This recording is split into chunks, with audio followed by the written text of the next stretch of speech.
The Majority Report with Sam Cedar. It is Wednesday, August 29th, 2018. My name is Sam Cedar. This is the 5-time award-winning Majority Report. We are broadcasting live to tape steps from the industrially ravaged Gowanus Canal in the heartland of America, downtown Brooklyn, USA. Why to tape, ladies and gentlemen? Because this is one of our famous on vacation, but not really on vacation shows. We're not live, per se, as far as you know. But we do have an all-new interview today. Quinn Slobodian, author of Globalists, The End of Empire and the Birth of Neoliberalism.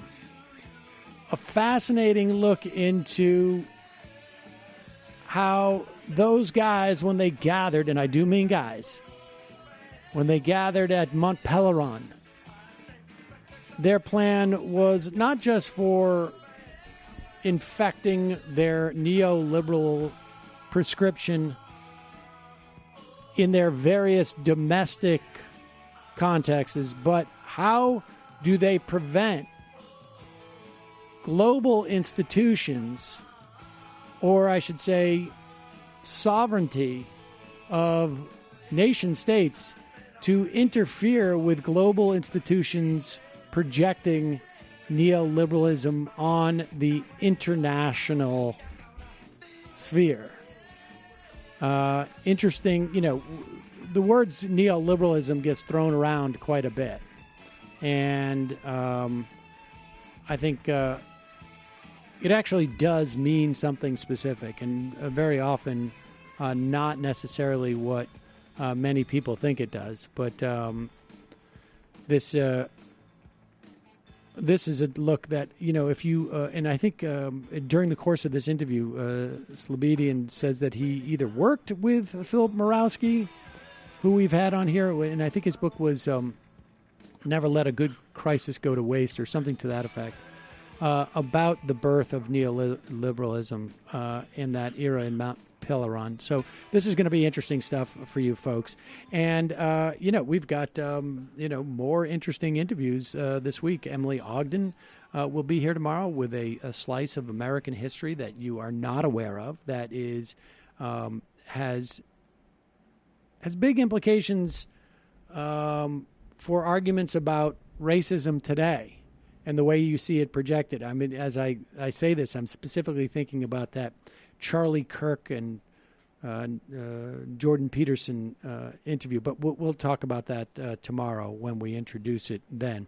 And members today will get another one of those famous Matt picks, the deep archives. This could go deep. It could be part of this tenure of this show. I mean, now we're an episode probably around, I think, 1905 or something like that. Past that. Are we? We're at 1909 or 10 right now. That's nuts. And so we could go back and find something in this show, or we could go to deep archives, which is, back in the original Majority Report days on Air America. So stick around if you're a member for that and check that out. And a reminder, to become a member of this program, to support it daily in and out, because even on vacation, we get new shows. I mean, I think there's probably 4 days a year maybe that we do best of, right? Like that last week of January, of December. But beyond that, we give you a new show every single day. And often we save the best, or some of the best interviews for times you can pre-record them and have more time to stretch out with them. Exactly. So this stuff gets pretty meaty and interesting and dynamic. So sit back, enjoy this. Just remember, if you want to support this program, go to jointhemajorityreport.com. Jointhemajorityreport.com. We say thank you by giving you some extra content. It's a couple of dimes a day. Also, don't forget, this program is sponsored by BetterHelp.com. You can go to betterhelp.com/majority. You get unlimited access to a licensed, trained, fully accredited therapist. Perfect for you. They're LGBT friendly. They're good for couples counseling. You always have access to these folks. You call them on the phone. You call via your computer. literally you could talk to them every day. And if you have a therapist that you hook up with through the questionnaire that you don't like after a while, no problem, you get another one. A lot of reasons why people prefer to get their therapy delivered this way, whether it's just the first time for you in therapy or you just can't afford therapy that is in office. BetterHelp.com/majority.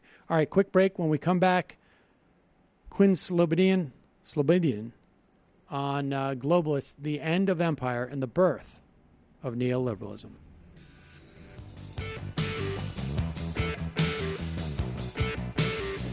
We are back. Sam Seder on the Majority Report on the phone. It is a pleasure to welcome right now from Berlin, Quinn Slobodian. He is an associate professor of history at Wellesley College and the author of Globalists, The End of Empire and the Birth of Neoliberalism. Welcome to the program, Quinn. Thank you. It's good to be here. So let's start with the term neoliberalism. Whenever I interview anybody who's written anything about neoliberalism, I ask for a definition. There's a lot of very casual misuse of the word, and your book is an intellectual history of sorts, and specific in some respects to global institutions and global trade. But tell us, broadly speaking, what is neoliberalism? Well, I think a lot of the confusion comes from the fact that it's used often in three very distinct ways. One is to designate a period of time, sort of starting in the 1970s and then accelerating with the period of Thatcher and Reagan, characterized by union busting and austerity and privatization. So it's a way people talk about the most recent 40 years of history. A second way it's used is to describe a kind of new and accelerated version of capitalism that is somehow qualitatively different from what preceded it. So people talk about how we are all now entrepreneurs of ourselves, or we are containers of human capital that need to be appreciated and caretaken over time. So there's this idea that it's something, even an exaggerated form of capitalism that has begun to embrace every aspect of human existence in a way that it hadn't before. So that the second way it's used. The way that I use it in my book, another way that it's used is to describe a pretty discrete intellectual movement of people who actually coined the term neoliberalism themselves in 1938 to describe the political project that they were pursuing, which was one that saw capitalism as in need of constant caretaking by a strong state. So the market wouldn't take care of itself. The market needed to be constantly protected and cared for, and markets themselves needed to be safeguarded through new institutions that would prevent democratic majorities from disrupting them. And that intellectual movement is associated with some names that people might have heard, like Friedrich Hayek, Milton Friedman. And it was organized around something, and is organized around something called the Mont-Pelerin Society. And the way that I approach the question of neoliberalism is the same as someone like the philosopher Michel Foucault did, which is to say, to try to enter the thought worlds of these particular thinkers as a way to understand some of the internal logics of the forms of government and forms of markets and capitalism that we see around us. And are we able? Just for the sake of where we're headed, are we able to see? Is it possible to draw a line from what was discussed initially at Mont Pelerin and then ultimately, in an ongoing fashion through the Mont Pelerin Society? Can we see a direct line to the development of the apparatus that they talked about? I think it's most of the time not that helpful to try to understand history in terms of sort of blueprints that were drawn up at a certain point that then sort of have come into realization over time. I think the thing that I find interesting and helpful about returning to these intellectual discussions is to say, what were they really most concerned with? What were they most scared of? And how did they propose to remedy that? And there, I think that you see that the neoliberals actually had some of the same concerns as the people they were supposedly opposed to, the Keynesians and the social democrats. So you often hear this opposition of Hayek versus Keynes. There's even a famous YouTube hip-hop battle, a rap battle between Hayek and Keynes on this. But neoliberals and Keynesians both kind of had this, in effect, the same concern, which is they don't want there to be a revolution. They don't want people to ask so much in terms of equality and social justice that the whole market system breaks down. So I think if you think about the problem of neoliberalism as, how do we save capitalism from being overthrown effectively, then you can sort of draw a straight line, because I think that all of the fixes and tweaks that we see at the international level and the national level to keep capitalism on its feet are always still addressing that same problem. So it's not so much a question of saying, they said we should have this sort of a voting structure at the IMF, and then voila, it came into being. It's more like the core problem of government that keeps on recurring. When we're talking about basically the post-World War II era, I guess, did Keynesians, social democrats, and the neoliberals that had gathered at Mont Pelerin, they all agreed that the idea was, how do we maintain the capitalism, essentially, and sort of some type of, if not status quo, I guess some type of stability? Is that the challenge there? I mean, just to be clear on where all three of those, I guess, philosophies were headed. Yeah, I mean, I think they were different solutions to the problem of how do we prevent people from destroying the system that they believe sustained well-being and order, i.e. the capitalist system. But to say that they were all defending capitalism doesn't really actually say that much, because I subscribe to the idea that there are many varieties of capitalism. And so when we have a welfare state, for example, that believes in the idea of some level of redistribution of wealth, high taxes on the wealthy, and social services like healthcare and education and Social Security, that's a form of capitalism. And Keynesians, I think, after the war said, we need this kind of a capitalism to ensure social peace, stability, and order. The neoliberals looked at that and said, no, the moment that we begin to make the promises inherent in the welfare state, the moment we start to give an inch and say, maybe we can have a bit of equality, we can have a bit of social justice, then people are going to, kick open that door, and we're going to be marching towards full socialism before long. So if we want stability and order in the long run, we need to make sure that we don't make those kind of promises. So they were both dealing with, again, the same problem of how do we keep capitalism on its feet, but the remedy that the social democrats arrived at was seen as the slippery slope, right, in Hayek's famous metaphor to serfdom.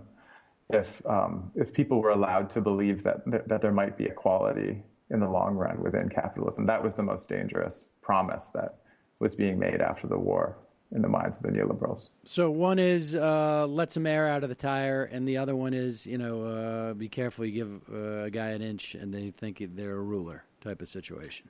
Yeah, exactly. And that's the problem of democracy is that the masses think they know what's best for them, but they actually tend to want things that are destructive in the long run. This is the neoliberal perspective. I want to pursue obviously the neoliberal, but just so that people really get a sense of where things compare and contrast.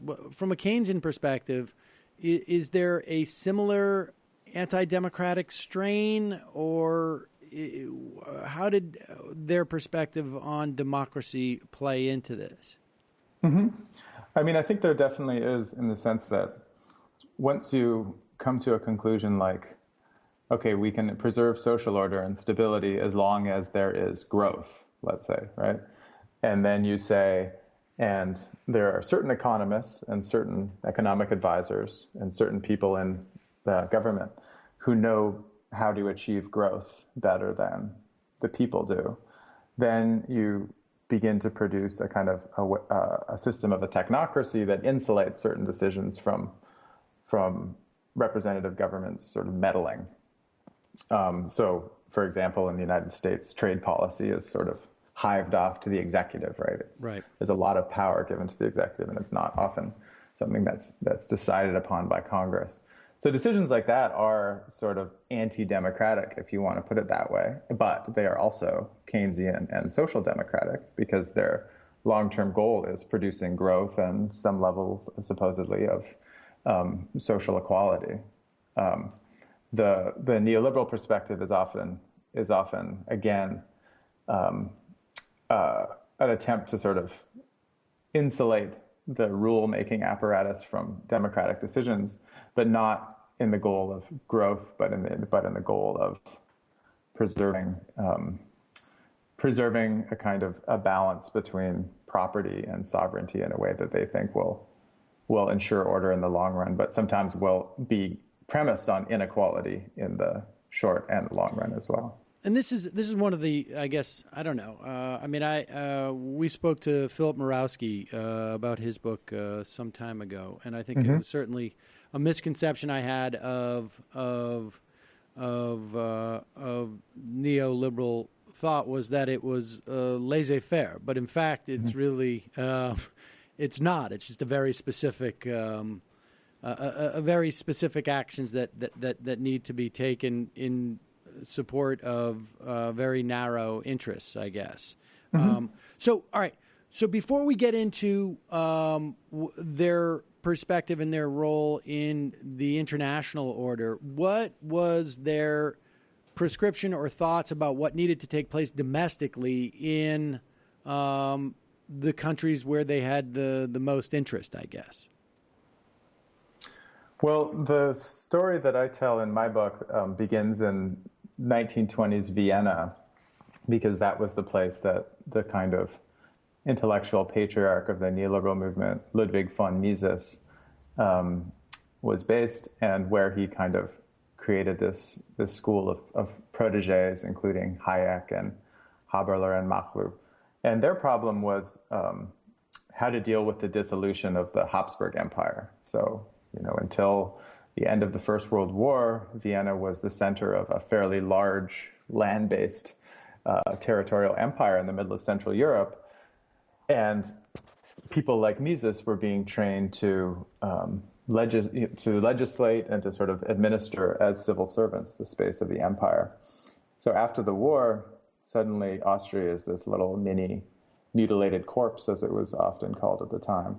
And the relationships with the former parts of the empire aren't very good. And so their real problem is, how can this state, which is now a small state, it was once a big state, be viable given the realities of the economic globalization that had been a reality in the end of the 19th century and was becoming again a reality. So how can Austrian exports compete? And the answer was, well, we need to make sure that we're not making undue promises to our workers. So even though there's a very strong socialist sentiment, the feeling was, how do we cut unemployment benefits? How do we break the right of unions to strike? And Mises was directly involved with advising the government on things like this, creating what was called an anti-terror law that would prohibit trade unions from striking.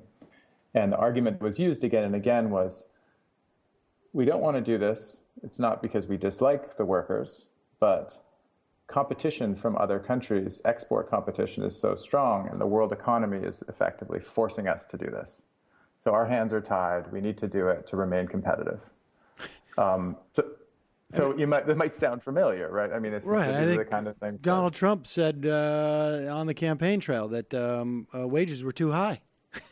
And I mean, there's also, there's also been a huge, I guess, body of experience where that concept, Alan Greenspan, right, said his one job, I think, was to make sure that there's a certain amount of anxiety amongst workers on some level.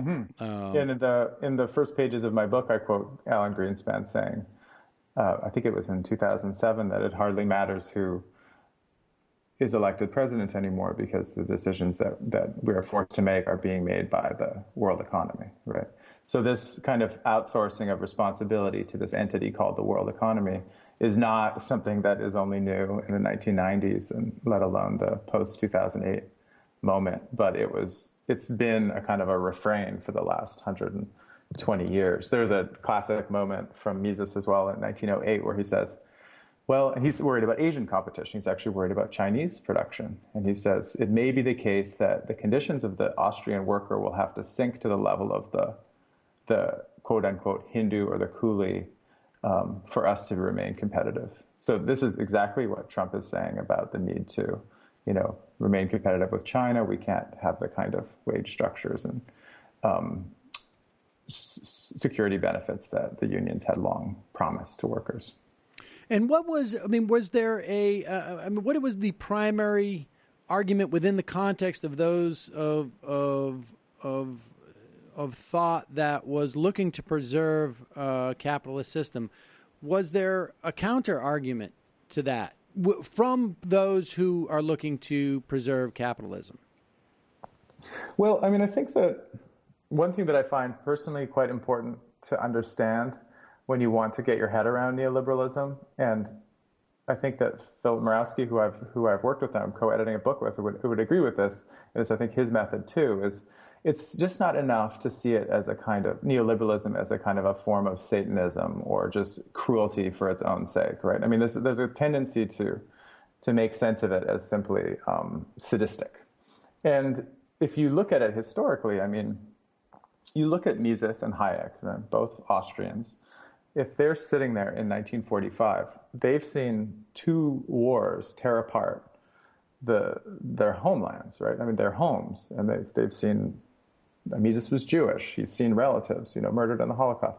So when they say defending capitalism, if they ever use the word, which is rarely, they see it as an antidote to mass violence, right?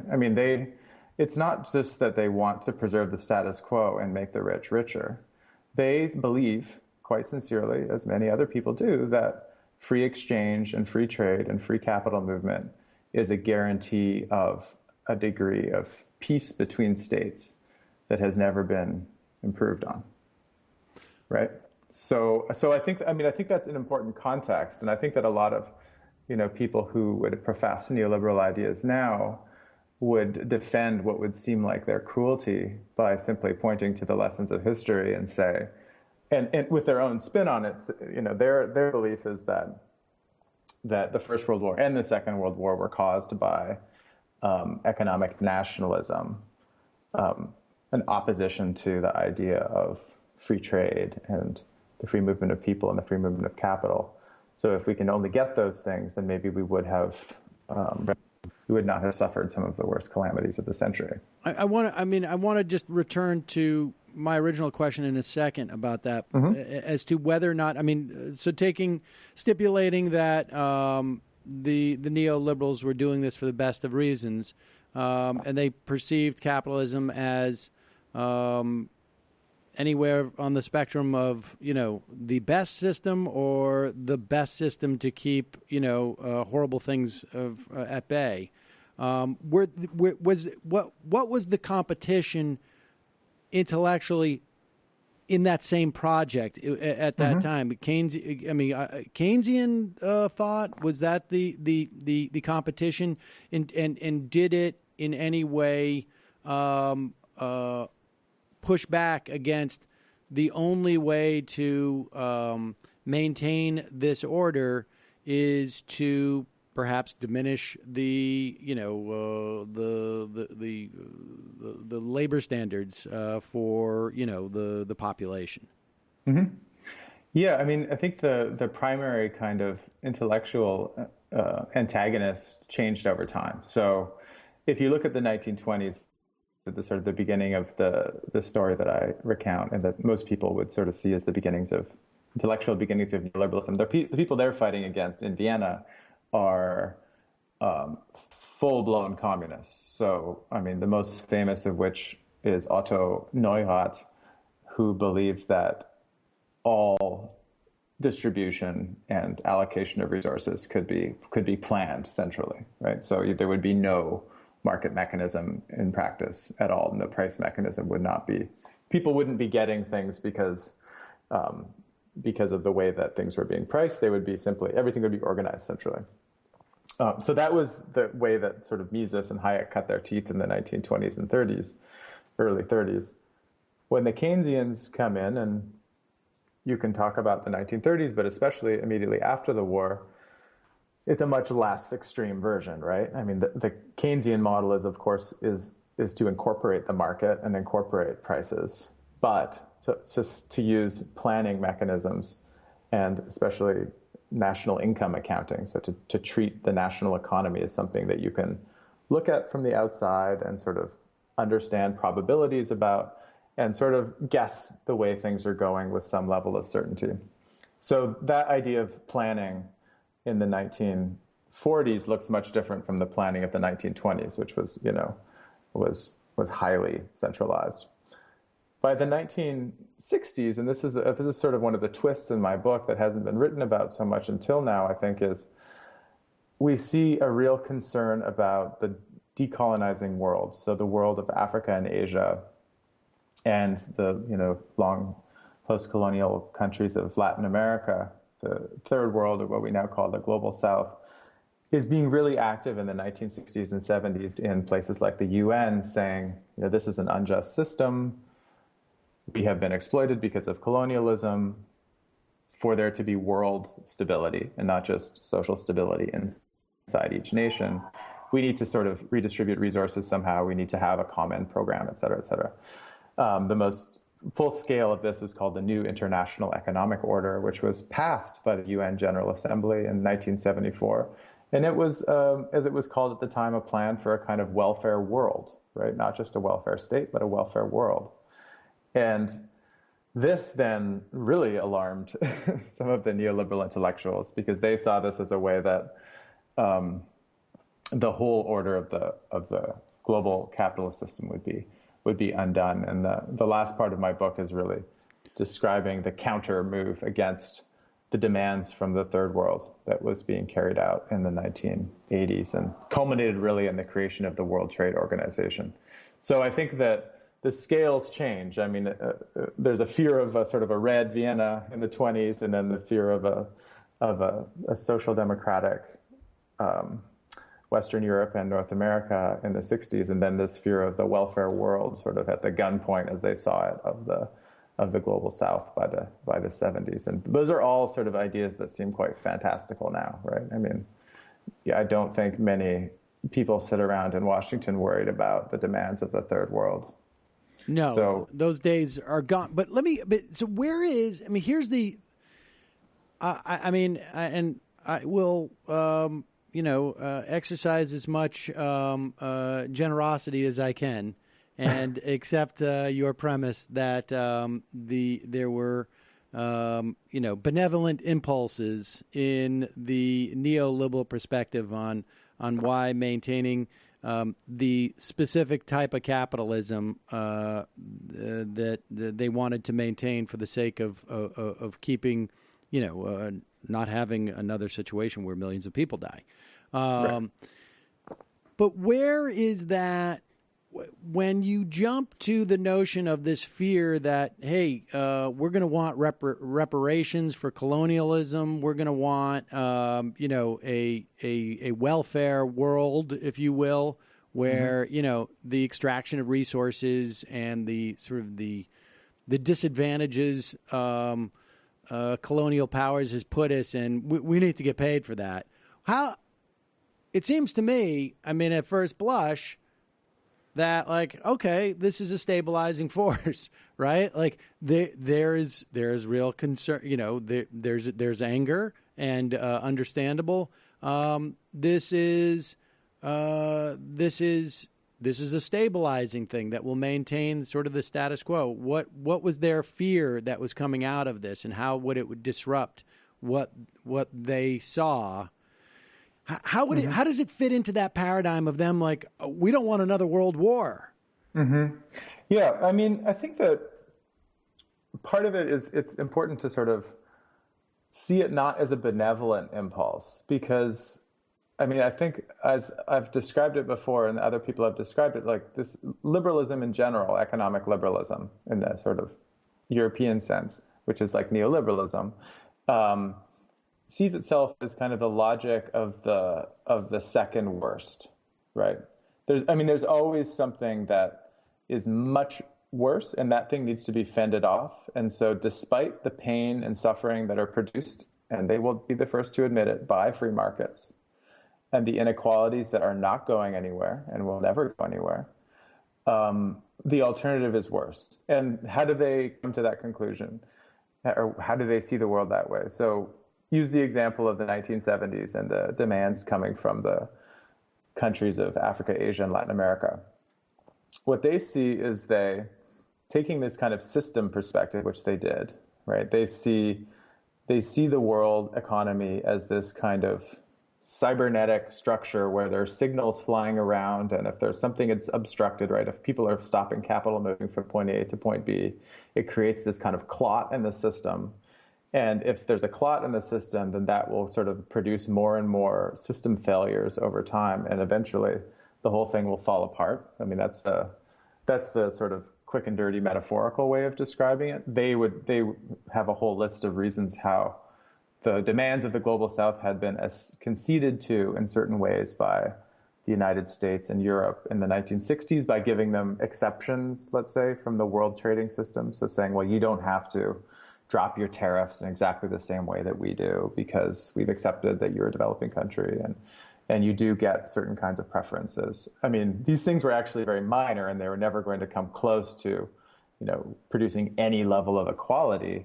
But to the neoliberal mind, they saw these things as kind of the first steps towards a world of segmented, mutually antagonistic, warring economic units that would end again in the kind of land grabbing and militarized foreign policy of the Second World War, right? So there's this constant fear that granting anyone an exception will produce this sort of knock-on effect and this sort of snowball effect.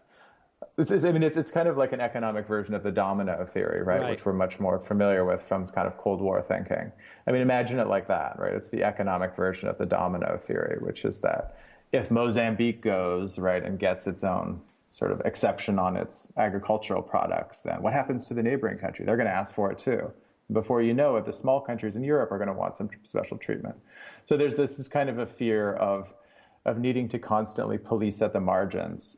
And if I'm sitting here in Germany, there's been a very clear case of this in the headlines in the last decade, which is the German treatment of Greece. Right. The way that Greece was treated in the Eurozone crisis was beyond sort of all proportionality. Right. I mean, they were being kind of punished for things that if you looked at internally were not even rational. I mean, the idea that it was somehow the German or the Greek scofflaw, tax dodger that was the root of all the problems is just like dissolves upon any like close inspection. Right. But from the German point of view, we need to make sure that Greece acts as a kind of example to discipline the others, right? But is this so like that mentality follows? When they look at the international order, is it a question of physics or is it a question of like morality? Right? I mean, because it's like it all gets framed in this sort of like moral hazard language that will create this slippery slope. And then the idea is that, well, once you go down a certain part of the slippery slope, the sort of like semi-mystical physics that exists is going to fall apart. Is that the idea? I mean, it depends which particular thinker you're looking at. But for example, Hayek was a very kind of trippy, mystical thinker, actually, which anyone who checks out some of his writings will discover pretty fast. He used sort of analogies for the economy that range from the neurons of the human mind all the way up to the stars of the cosmos. So he saw the world economy as just sort of one version of this kind of order. And that order was most of the time, right, in nature, it doesn't need external intervention to be maintained, because nature is it produces its own kind of internal harmony of sorts. But humans being humans, and having this kind of tendency towards self-destruction, there's a need for an outside kind of hand to preserve the conditions under which people will act in the ways that are best for themselves. So the market existed in nature, and we were fortunate enough to stumble upon it. In a way, yeah. I mean, the market is one of many kinds of orders, but humans, because of our naive ideas about creating things like justice and equality, tend to always be messing up the natural order. So, for example, he draws on some very idiosyncratic ideas of evolutionary psychology to say that our desire for social justice, and I think I keep on repeating that term because I think if you want to know what the neoliberals are opposed to, it's the idea of social justice. It's that's the central target. And because because bad things are, if we try and mess with the natural order of things, bad things happen, right? Is that we will break the mechanism? Yeah, we will crack the function of the thing that is keeping us all alive. I mean, this is literally the way Hayek sees it. And again, not being a historian and not being an academic, I think I have a little more license to say things like this. But we've also just described like Dianetics, right? I mean, like if you do if you make any decisions outside of what we have deemed is the natural order of things, bad things will happen. Right? Mm-hmm. I mean, well, I don't know enough about Dianetics to know if that's I could check it out more, but yeah, I mean, that's effectively it's the devil's bargain between democracy and capitalism, according to the way that the neoliberals see things, right? Which is that democracy is actually very helpful. It is the most effective way of producing social peace that has been ever discovered by humans. That the transition of power tends to happen more or less smoothly, more or less without war, when you compare it to any other form of system of political system that preceded it. But putting that kind of power in the hands of people who actually don't have the time or the reason to think carefully, right, in the way that they would see it, about the decisions they're making is like just putting like a bazooka in the hands of like a 2-year-old, right? I mean, that's the way they see it. And like the threat that they're just going to blow the whole thing up is like ever present. So you need, and this is the way that Hayek, for example, when he was reflecting on why he formed the Montpellier Society, he said, I formed an international association with like-minded people who were interested in placing constitutional constraints on democratic government. I mean, this is his description of neoliberalism, is, how do we have democracy, but without having it interfere too much with the things that we need or know are necessary to keep the market alive. And just to be clear, when he's saying constitutional, he's talking about almost like the natural order of things, not, he's talking about the essence of like human, I guess, involvement as opposed to a document. Well, he's talking about both. Yeah, no, I mean, it's a good question. And in fact, indeed, the German neoliberals did use constitution in this sort of grander way, like as in like the health of the body, our constitution. So how do you produce this kind of state of affairs? But I mean, Hayek wrote detailed paper-style constitutions that he suggested might be put into place, right? I mean, this is one of the great ironies to me of the circulating cliche that neoliberals somehow are anti-state or don't believe in governments or don't believe in the state. I mean, all Hayek did was write these kind of like detailed blueprints for states. I mean, this is his entire intellectual production for the last 50 years of his life. James Buchanan, about whom much has been written recently, is similar. I mean, Milton Friedman, his book, Free to Choose, begins with this sort of like paean to the magic of the market, but the last chapter is an economic bill of rights with a list of things like a balanced budget amendment, certain things, the need for supermajorities to pass new forms of raising revenue. So it's always been about redesigning the state. It's never been about somehow making the state vanish. I think that, people who repeat that notion are actually playing into the hands of neoliberal thinkers themselves, because they're buying that misleading cliche. Right, that they're not just developing a mechanism for the state, and also, I mean, I think the argument, the thesis of your book is that they're developing a mechanism to maintain this order, that they're looking to institutions and whatnot to protect the status quo and to prevent nationalism on an international scale from interfering into it. And I mean, that to me is like when we talk about the notion of these international dispute, these corporate dispute boards in like NAFTA and in the investor state dispute. Exactly. Yes. I mean, that's really like that's what they were hoping for, right? I mean, to maintain this stuff. Yeah. I mean, I think that, what you describe is exactly right. As the sort of the point of my book, which is to say, to turn this cliche on its head, that since the 90s and before then, we've had a sort of a liberation or a freeing or an unfettering of world markets. But that same period of time has seen like a huge proliferation of all kinds of trade treaties, of third-party arbitration tribunals, of investor protection agreements. So I argue that actually markets have been encased because they're actually being legally, prevented from being interfered with by democratic states more than anything. And what you're describing, I think, is indeed an expression of that. But, and I think this is a hugely important caveat, especially at our present moment, is I think that the idea of, let's say, producing a third-party tribunal whereby the United States could, sue a Chinese company in a third court. The politics inherent in that are not predetermined, right? Like, I think you could actually have progressive outcomes from things like supranational trade treaties, even third-party trade agreements, right? I mean, you could be using something like the WTO more like the International Labor Organization to say this thing is created to protect labor standards, environmental standards, right? Of course.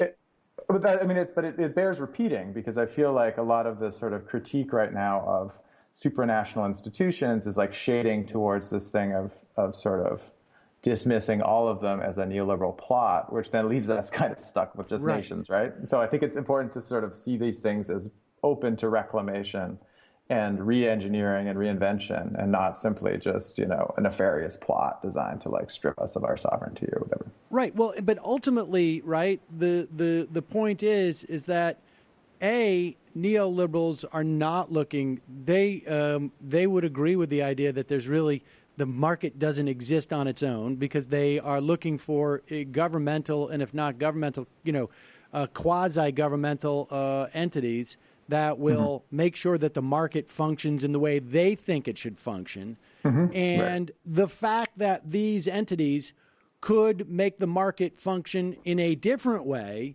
is indication that these are all just political choices. Absolutely. Yeah. I mean, the way that since the 1920s, many of these people that we're talking about have described what their goal is what they called depoliticization, right? That's the word that was been used since the 30s to describe what the goal was. And that's a way to protect the economy if you can depoliticize trade. It is obvious, it doesn't even need to be pointed out that to depoliticize something is itself a political choice. But I think that what we're seeing now is this moment where people are kind of wising up to depoliticization. Unfortunately, from my perspective, I assume from yours too, the people who are, most effectively challenging depoliticization right now are doing it from the right. Right. So I think what we're finding now is like to point out depoliticization is essential, but it's only the beginning.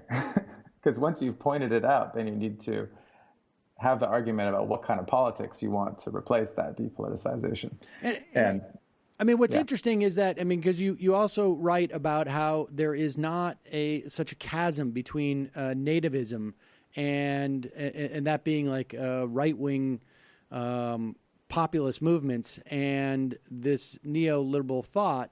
Mm-hmm. And for me, like the idea of depoliticization about what is clearly a political choice to maintain a system that just coincidentally also is beneficial to the espousers of this system. Like it's just, just happens to be where we are. And so, that's what the natural thing is very much reminiscent of, and he's been on my mind too much lately, so I apologize, but like a Jordan Peterson saying that anything that deviates from his experience as a white male is is political or is identitarian or whatever it is.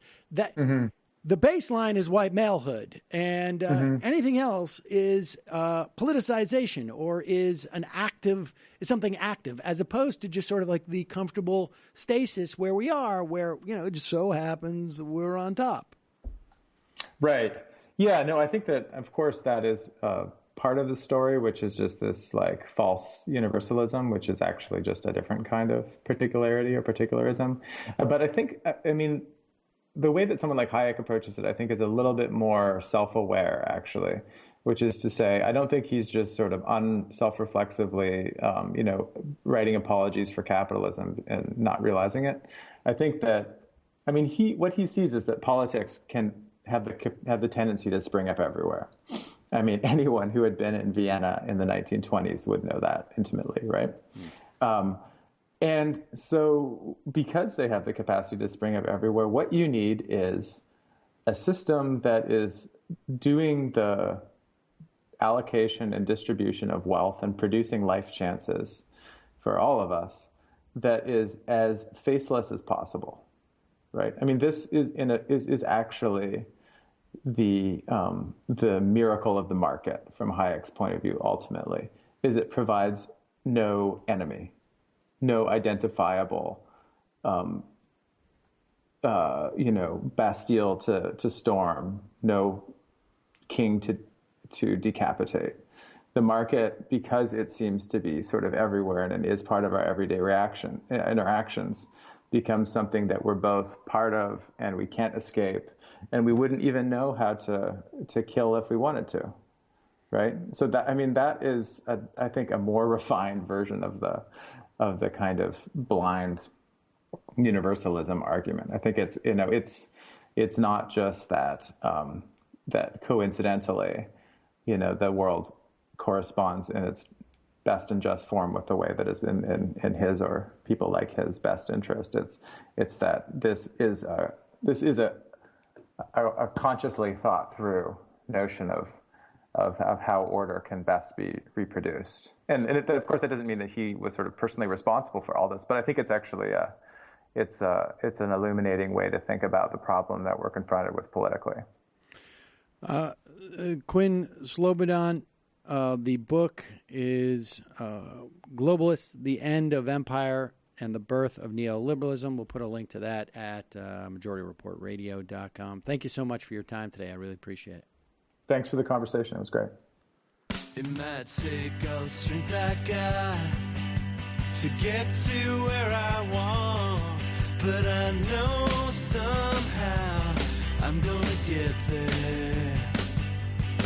I wasn't looking when I just got caught between the truth and the lie bar, but finding out won't make me feel any better.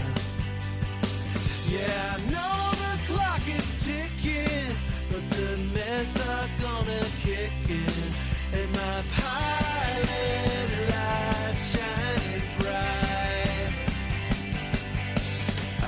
where the choice was made, for the option where you don't get paid, for the road that bends before it finally breaks you. I guess somehow I lost my drive between the 101 and the 5. Do you know how far the detour takes you? Yeah, I know the clock is ticking, but the meds are gonna kick in, and my pilot light shining bright.